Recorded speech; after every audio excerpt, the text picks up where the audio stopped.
নমস্কার, আমি প্রিয়াঙ্কা। একটা কথা বলতে এলাম।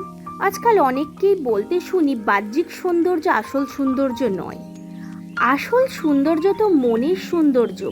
এই কথাটা যারা বলেন তারা আসলে একটু ডিপ্লোম্যাটিক কারেক্ট হতে চান।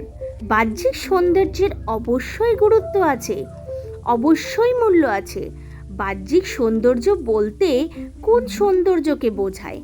ভগবান প্রদত্ত যে রূপ আপনি পেয়েছেন সেই রূপ কি না? একদমই তা নয়। ভগবান প্রদত্ত রূপের ওপর আপনার কিন্তু কোনো অধিকার নেই।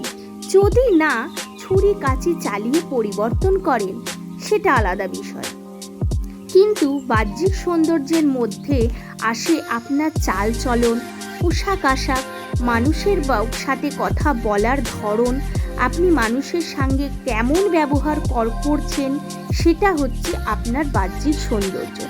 এবার আপনার হৃদয় কতটা সুন্দর সেটা জানতে তো আপনাকে সময় দিতে হবে। আপনি কি সেই সময়টা দেবেন?